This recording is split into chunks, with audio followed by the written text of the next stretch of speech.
Hello friends, I am Arpit and I am here with today's analysis. Today is 9th of October and we are going to deal with three very important topics. WHO approves first diagnostic test for MPOX. MPOX, monkeypox, is a viral disease which is zoonotic in nature, means transmitted from animals to humans. And it can also spread from humans to humans. Well, in the last 1 year, Africa has been reeling under the spread of this disease. Democratic Republic of Congo and other countries are joining it. It became very important to develop a testing mechanism for this particular disease. So Abbott Laboratories have come up with this testing kit and WHO has approved it right now, and it will definitely contribute in containing the spread of this particular disease. Second is Pakistan bans Pashtun Tahafuz movement. Pashtun Tahafuz movement was an organization which was advocating the concerns of the Pashtun people living along the Afghanistan-Pakistan border. Well, the Pashtun tribes are there in Afghanistan also as well as in Pakistan. The Pakistani government has been apprehensive about the Pashtun nationalism, which the Pakistani government believes that if it is intensified can lead to formation of a separate country, that is Pashtun land. That is why the crackdown on such kind of organization of the Pashtuns is quite understandable. The rationale given by the Pakistan government for this ban is that they had been indulging in anti-national activities, which is uncalled for. That is why they have been banned. Well, this is going to have some geopolitical implications as well because Afghanistan is not going to be happy about it. After all, Taliban was also an organization formed by the Pashtuns. Next is SDG 14. This is our thematic discussions which we have started and we have reached the 14th SDG, which is about conserve and sustainably use the oceans, seas and marine resources. Around two-thirds of the earth is oceans and we definitely need to conserve it. Oceans not only act as a very vast carbon sink for us, but also it is important for from economic point of view, like shipping lanes are passing through it. Oceans are a reserve of, vast mineral resources. So those needs to be conserved. This is all about this. Then we will be talking about the MCQs based on these three topics and discussing the answers to the MCQs of yesterday. Now, the first topic, WHO approves the first diagnostic test for MPOX. This is the first ever diagnostic test coming up for monkeypox, that is MPOX, which is a viral disease. It is basically an emergency use listing. Emergency use listing is basically a test which is available quickly, swiftly, gives results quickly, so that the spread of that virus or spread of that disease can be contained. So this is how it is.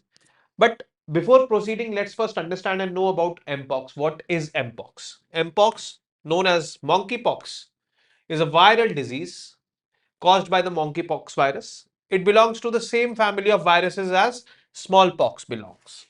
So smallpox was a disease which was plaguing the humanity in the 19th century, early 20th century also. And we found a cure to it. A vaccine is also available for smallpox. And the same vaccine we use for monkeypox also. Monkeypox exclusively does not have a vaccine for itself.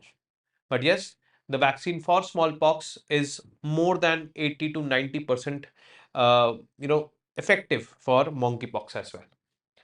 The disease can spread from animals to humans. That is why it is referred to as zoonotic disease, and can also be transmitted between humans, means from humans to humans it can also be transmitted. Symptoms include fever, rash, swollen lymph nodes, and it often leads to lesions on the skin. Lesions mean small blisters on the skin. While it can be serious, most cases are mild, and the current variant of this monkeypox, which is being spread in Africa, is considered to be a bit mild. But yes, its spreading rate is too high. There is a vaccine available that can prevent infection. So, as I mentioned above, vaccine actually is a vaccine of smallpox. Outbreaks outside endemic regions have raised public health awareness and concerns also. Key highlights of this particular test: the Alinity MPXV assay. This is the name of that test created by Abbott Molecular Inc. It has received emergency approval. This test can quickly check for the monkeypox virus in samples, and samples are taken from the lesions. Important of early diagnosis, fast and accurate testing is crucial for timely treatment and control of the virus. So the ultimate objective is to contain the spread of the virus, and containing the spread of the virus, we need to know that virus is spread among which individual, and that we will come to know by testing only. Context of approval. Outbreak statistics. In 2024, more than 30,000 suspected MPOX cases have been reported in Africa, particularly in Democratic Republic of the Congo, Burundi and Nigeria. 37% suspected cases in Democratic Republic of Congo were tested, only 37%. So there is a testing gap, and that testing gap needs to be filled. Now this 37% of suspected were tested. We were testing them on the basis of certain parameters, like we were looking at the symptoms, we were looking at uh, you know uh, other, uh, I would say behaviors of the people. We were doing contact tracing, and then we were kind of bringing this out. We were estimating, not, those were not accurate tests. We were just estimating कि भाई this is monkeypox or mpox. But now Abbott laboratories have developed this empirical testing to fill this testing gap. Now, technical details of the Alinity MPXV assay. So, it is using a method called as nucleic acid amplification testing, NAAT, specifically real-time or regular polymerase chain reaction, PCR, to check for the monkeypox virus. So, sample is taken from the abrasion or the lesion which is there on the skin, or the blister which is there on the skin. It is put in a liquid, and if in the liquid the nucleic acid amplification happens of that virus, then we confirm that the virus is present. That is simple. Basically, what maximum we need to understand as UPSC aspirants. Sample requirements. The test needs lesion material from suspected cases to confirm infections by detecting the virus's DNA from rash samples. And skillful users are required to do this testing. Unskilled or semi-skilled people cannot do this testing. Now, WHO's strategy. What has been WHO's strategy? They are wanting to enhance access. Dr. Yukiko Nakatani, WHO Assistant Director General for Access to Medicines, stressed that this approval is an important step towards increasing testing availability in affected countries. Quality assurance is also being given. Ensuring access to reliable medical products is key to WHO's mission in fighting MPOX, especially in areas with limited healthcare. So, in limited healthcare areas like Africa and all, more support has to be given and accurate support has to be given. That is what the ultimate objective of WHO is. Emergency use listing process. What does this mean? The EUL process allows for the quick availability of essential medical products like vaccines, tests, and treatments during major public health emergencies. So, this mechanism developed by Abbott Laboratories is being categorized as emergency use listing. Call for submissions. On August 28, 2024, WHO asked manufacturers of MPOX tests to express interest in EUL process. And Abbott Laboratories expressed and delivered. WHO is currently reviewing 3 more submissions for EUL and is in talks with other manufacturers to expand the available options for quality diagnostic tests. Duration of emergency use. Duration of the Alinity MPXV assay will remain valid as long as the public health emergency related to MPOX continues, ensuring ongoing access to this important diagnostic tool. So, this is how the testing is as of now being done, and it has been categorized as emergency use listing. Next is Pakistan bans Pashtun Tahafuz movement. Pakistan bans means Pakistan government bans this movement. So, this Pakistan Tahafuz movement was a group which was advocating for the rights of ethnic Pashtuns. These Pashtuns, they are there in Pakistan also, Afghanistan also, both sides of the border they live. They are called or referred to as uh, Pathans. So, they are over here.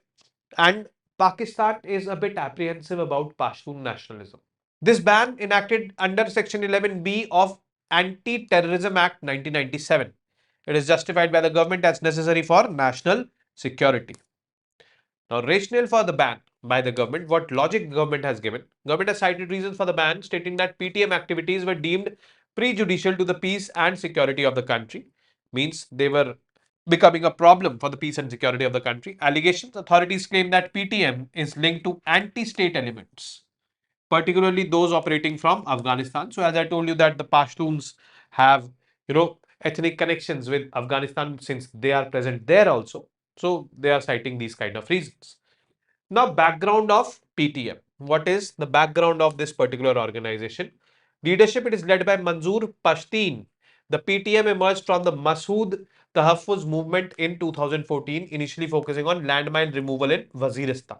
So landmines were, there, and landmines were being removed. So along the Afghanistan-Pakistan border, and this was due to the presence of the NATO forces over there in Afghanistan during this movement. So this particular Pashtun Tahafuz movement started during that, landmine removal operations. Rise to prominence, gained attention in January 2018 after advocating for justice in the killing of Nakibullah Mehsood, a Pashtun who was allegedly killed in police encounter. They have been critique about the armed forces. PTM has been vocal in criticizing the Pakistan military for issuing or issues affecting Pashtun population in the tribal regions. So basically, it is nothing but their movement is against the excesses committed by the Pakistan army against the Pashtun people. And what a paradox that the Pakistani Prime Minister talks about the Indian armed forces doing excesses in the Kashmir region. So things are happening over there. And their government is only banning this kind of organizations. Ethnic group, they are also known as Pathans or Pakhtuns. Now we are talking about Pashtuns. They are predominantly found in Afghanistan and Pakistan with a significant population along the Durand Line. Durand Line is the border which separates Pakistan and Afghanistan. Demographics, they make up to 40 to 50% of Afghanistan's population. So substantial amount of population of Afghanistan is Pashtuns and are united by Pashto language along with shared culture and social norms. Pashtun Wali. Occupation, many Pashtuns are engaged in agriculture and animal husbandry, with others serving in the military or holding political positions. So current Taliban was also or is also an organization which was formed by the Pashtuns only in 1990s, early 1990s, I would say 1992 exactly it was formed.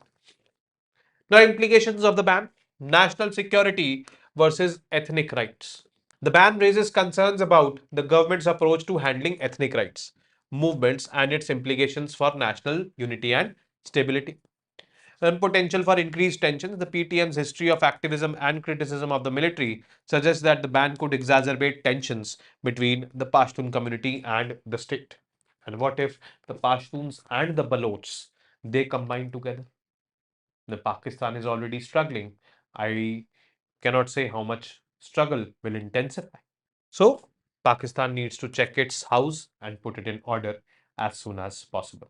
Now, SDG 40, conserve, sustainably use the oceans, seas, and marine resources. This is SDG 40. Last one was about climate change. This is about the oceans.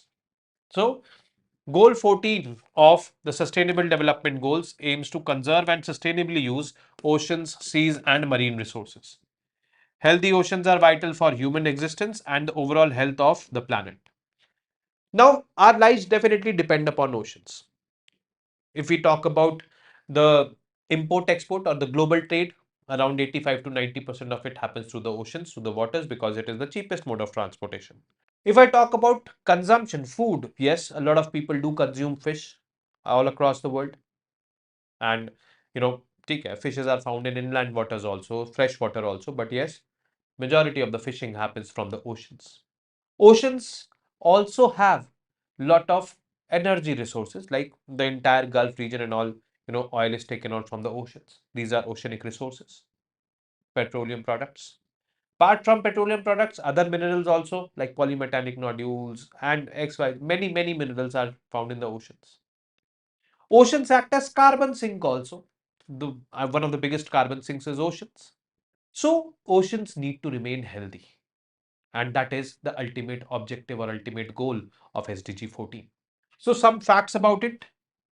Coastal eutrophication causing algal blooms and dead zones. Coastal eutrophication means when agricultural runoffs containing fertilizers and all, they enter the large water bodies like oceans and all, and there algae blooms a lot. Those are called as, that mechanism is called as eutrophication or algal blooms. That is basically a negative impact on the coastal ecosystem or the marine ecosystem over there. Ocean acidification is increasing 30% higher than in pre-industrial times, and this ocean acidification is leading to phenomena like coral bleaching and all. Ocean warming is happening. This is happening due to global warming and all. Plastic pollution, a lot it is happening. Microplastics, macroplastics, you know, we do a lot of litter. So that is happening. Overfishing, as the population is increasing and the greed is increasing, overfishing is leading to depletion of fishing grounds. That is happening. These are some of the things which are impacting the oceans all across the world. And obviously, we need to take certain actions with respect to it. Now, goals and targets: prevent and significantly reduce marine pollution by 2025, focusing on land-based activities. So, the pollution is entering in the oceans from the land only. We need to control that. Sustainably manage and protect marine ecosystems by 2020 to avoid significant adverse impacts. The target year has gone by, but nothing much has happened with respect to this. Minimize the impact of ocean acidification through enhanced scientific cooperation. We are doing a lot in this, but yes, results as of now don't seem to be promising on reducing ocean acidification as well. This ocean acidification is leading to coral bleaching. Regulate fishing practices and restore fish stocks by 2020, but we don't seem to regulate these practices. Conserve at least 10% of coastal and marine areas by 2020. So we have set a target for ourselves: 30 into 30. 30% of the entire earth should be protected by 2030. And in that, this coastal ecosystem also comes. But yes, we're talking about 10% only here, and that is achievable. Prohibit harmful fisheries subsidies by 2020, promoting responsible fishing practices. Increase economic benefits for small island developing states from sustainable marine resources used by 2030. These small island developing states are at the threat of submergence, and small islands, and obviously threat of submergence due to rise in the ocean levels due to global warming. Then enhance scientific knowledge and transfer marine technology to improve ocean health. Provide access for small-scale artisanal fisheries to marine resources and markets. And implement international law, including UN clause, to ensure the conservation and sustainable use of ocean resources. There is another international law which has, been enacted, but it has not been ratified by many countries. This is called as UN High Seas Treaty. India is also yet to ratify it. We need to do it. Importance of the oceans. Ecological significance, if I talk about, they cover about 71% of the Earth's surface, containing 97% of its water. Essential resources such as food, medicines, biofuels, I told you already. Carbon sink, it is the planet's largest carbon sink, absorbing about 23% of annual CO2 emissions. Economic value, I told you it holds a lot of economic value in the form of fisheries, tourism, shipping, and mineral resources like petroleum and all are also found over here. Current challenges with respect to oceans. First is marine pollution. Definitely, this is the biggest challenge. In 2021, over 17 million metric tons of plastic pollution was recorded in the oceans, with projections suggesting that this could double by 2040, and we need to tackle it because we have done it and we can only tackle it. Ocean acidification. Average ocean pH level is now 8.1, approximately 30% more than the acidic than pre-industrial levels. This acidification threatens marine life, disrupts food webs, and compromises food security. So primarily it leads to coral bleaching. It is corals are considered to be the evergreen forests of the oceans, and on corals a lot of marine animals depend upon. So the food webs, food chains, and all are disrupted due to that. And what is causing this ocean acidification? Human activities. discharge of human waste or discharge of industrial waste without treating it in the ocean, leading to ocean acidification. Climate change impact. Oceans have absorbed more than 90% of excess heat from climate change, leading to record ocean temperatures and widespread marine heat waves. And these marine heat waves, come out in the form of cyclones. They come out in the form of, swelled waves and all, which causes, a lot of disasters. Overfishing. Over one third of global fish stocks are depleted due to decades of unsustainable fishing practices. We need to make it more sustainable. Ecosystem degradation. Coastal ecosystems, which serve as natural buffers against storms and contribute to biodiversity, are increasingly under threat from pollution and habitat destruction. Now, so strategies for sustainable management, international cooperation is needed. And, I talked about the UN High Seas Treaty or initiatives like Biodiversity Beyond National Jurisdiction Agreement. It was this only UN High Seas Treaty. We need to, participate in this. Local action. Individuals can contribute by making sustainable choices regarding ocean products, reducing plastic use, and supporting policies that protect marine resources. Increased funding. Urgent funding is required for ocean sciences, and uh, basically, the developed countries have the money, so they should be doing it morally. Ecosystem based solutions. Implementing nature based solutions like corals and all, you can grow more and more. So, all these can help. Now, talking about SDG 14 and India. To evaluate India's performance on Goal 14, 5 national level indicators have been identified, corresponding to 4 out of 10 SDG targets for 2030. 4992 square kilometer area under mangroves, mean shore zone coastal water quality, that is biological oxygen demand 3.5. It is the highest in West Bengal and Maharashtra 0.18. So BOD is basically, if higher BOD, then it is a concern. So the coastal waters in West Bengal's, the BOD of that biological oxygen demand is the highest. Mean shore zone coastal water quality, total nitrogen is also another, I would say, parameter to measure the water quality. That is 57.39 highest in Maharashtra and 18.76 lowest in Odisha. So in terms of nitrogen, the water in the Maharashtra's coast is not, acceptable. 31.4% of 0.53 million hectares brackish water area developed for aquaculture, which needs to be more. Average marine acidity 8.06 is the highest in Canada. This is the pH levels we are talking about, and 7.85 lowest in West Bengal. So, chalo, pH levels are good, maintainable in West Bengal. Now, key indicators, water quality. The water quality we are measuring through 3 parameters. First is biological or biochemical oxygen demand, 1. Second is total nitrogen, 2. And third is pH levels, which identify the acidity of or the acidic levels of the oceans. Mangrove cover, important for coastal ecosystems, livelihoods, and climate regulation. So, mangroves are good carbon sinks. Mangroves can save you or can act as buffers in case of, disasters like cyclones and all. So, they need to be there. Aquaculture potential reflects the sustainable use of marine resources. And for this purpose only, the finance minister in this year's budget announced Blue Revolution 2.0. Blue Revolution 2.0 is nothing but Blue Revolution with sustainability. That is it. And ultimate objective is to achieve the goals of SDG 14. SDG index score for goal 14 ranges from 5 to 100 for 9 coastal states. So first of all, this will be applicable on the coastal states and UTs only, because oceans are not here in the northern states. So achiever is West Bengal, front runner Andhra Pradesh, Karnataka, Odisha. Performer states Goa, Kerala, Maharashtra, Tamil Nadu, and aspirant is Gujarat. Gujarat needs to be here, and I hope, the Prime Minister has also seen this and, does something specifically about it. Highlights: shore zone water quality. We are taking into consideration 2 of the parameters: biochemical oxygen demand and total nitrogen. What is BOD? It indicates the amount of oxygen required by microorganisms to break down organic matter.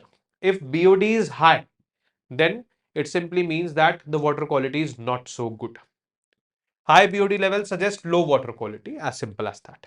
West Bengal, highest means mean shore BOD at 3.5 micrograms per liter. Maharashtra, lowest at 0.18 mg per liter. Means this much amount of oxygen is only required by microorganisms to break down the organic matter. The oxygen requirement is less, means water is clean. Here, the oxygen requirement is so high, simply means that oxygen availability is also less, and oxygen availability will be less if the water will be polluted, as simple as that. Total nitrogen levels, Maharashtra has the highest nitrogen levels, while Odisha has the lowest. We've seen that in the form of that image also. Mangrove cover. Mangroves are those forests which grow in brackish water largely, vital for coastal protection and carbon capture. Increased by 0.34% in India, according to the Indian State Forest Report 2021. So, some good news. Highest increase was found in Karnataka. Tamil Nadu and Kerala, no increase reported. Shore zone pH level indicates oceans at acidification linked to CO2 absorption. Acceptable pH values ranges from 6.5 to 8.5. Lower pH levels signify increased ocean acidity impacting marine life. So lower, because less than 7 is towards acidic, more than 8 is towards basic. More than 7 is towards basic. Aquaculture potential target 14.7 focuses on economic benefits. West Bengal leads with 64.6% of the potential area development for aquaculture. Goa only 3.5% utilization of available aquaculture area, which needs to improve. Now, initiatives taken by Government of India. First is Sagar Mala project. So, Sagar Mala project, if I have to define what it is, you have to develop infrastructure in the coastal area, and connecting infrastructure to the coastal area also has to be developed. The infrastructure and connectivity promoting sustainable maritime trade and reducing pollution is the ultimate objective of this Sagar Mala project.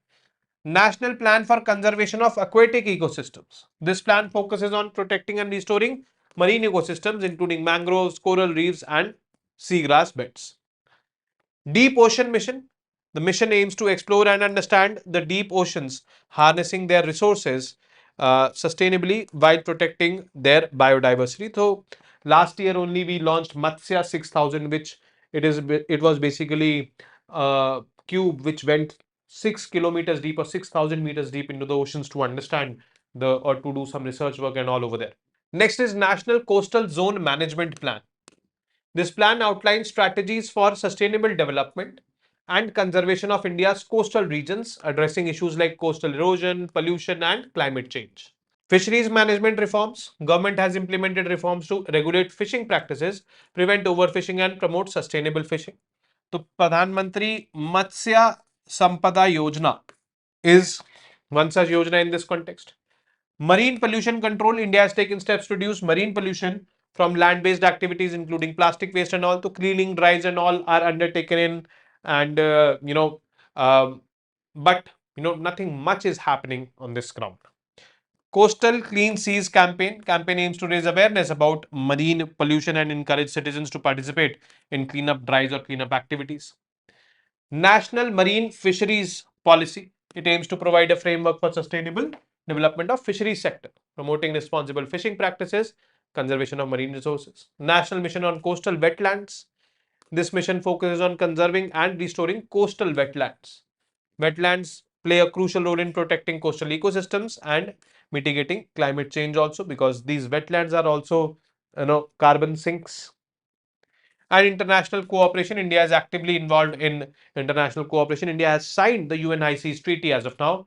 India acknowledges and respects UN clause, but India has not yet ratified UN High Seas Treaty. India is yet to ratify, and it is expected that in the winter session, India will be ratifying this UN High Seas Treaty. Now, coming on to the MCQs based on these topics. Consider the following statements and mark how many of them are correct. MPOX is a zoonotic disease but cannot be spread from humans to humans. Second, a diagnostic technique based on polymerase chain reaction has been developed by WHO for its testing. Testing can lead to contain the spread of MPOX. Only one statement is correct, only two statements are correct, all the statements are correct, or none of the statements are correct. Consider the following statements and mark the correct one. MPOX is a viral disease headache and joint ache are symptoms of MPOX virus. Find the correct statements. Third, consider the following statements and mark the correct one. Pashtun tribes live along the Afghanistan-Pakistan border. Pashtun Tahafuz movement is a group advocating for the rights of ethnic Pashtuns. Only one, only two, both one and two, neither one nor two.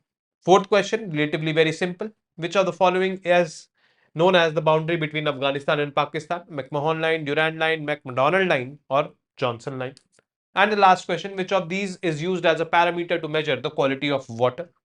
Biological oxygen demand or biochemical oxygen demand? pH levels, total nitrogen. Now the MCQs of yesterday. Arrange the following conflicts in West Asia in chronology. Yemen civil war, Iran-Iraq war, Syrian war. Iran-Iraq war 1980s, Syrian war 2011 start हुआ था ये in 2011. Yemen civil war 2014 it started. So 2, 3, 1 is going to be the correct answer for this particular question. Which of these is the probable impact on India due to the ongoing conflict in West Asia? It can lead to rising inflation in India. Yes, oil prices can go high, and due to the oil prices going high, inflation can go high. Overall inflation can go high in India. It can impact Make in India program of the government. Yes, because India's trade with the impacted regions will reduce, means India's exports to that region will reduce, and we could already see it with respect to Israel, with respect to Jordan. So definitely it is going to impact India's Make in India program. So this is also correct. So both 1 and 2 are the correct options for this particular question. Third, which of the following statements are true? Consider the following statements and mark the correct one. Sorry. Maldives is instrumental in pursuing the Sagar policy of India. Sagar is security and growth for all in the region. And this region is none but Indian Ocean region. And Maldives is part of Indian Ocean region. So this statement is correct. The debt to GDP ratio of Maldives is increasing. Yes, it is 110% right now. And it is increasing further. So this statement is also correct. So both 1 and 2 are going to be the correct statements. And C is correct, the correct answer. Fourth question, consider the statements and mark the correct one. Maldives' major creditor, China, is demanding repayment of debt from Maldives in 2024. This statement is wrong because China has said that you can take a time period of 5 years to repay us the debt. So it is not demanding in 2024. It is the major creditor of China. This is true. So this statement is wrong. Credit rating agency Fitch has downgraded the ratings for Maldives. Yes, it has downgraded the ratings for Maldives. So this is correct. So B is going to be the correct option for this particular question. So with this, we have come to an end of today's session. I will be seeing you tomorrow now with more such informative news pieces. Till then, you guys very well know what to do. Namaste. Jai Hind.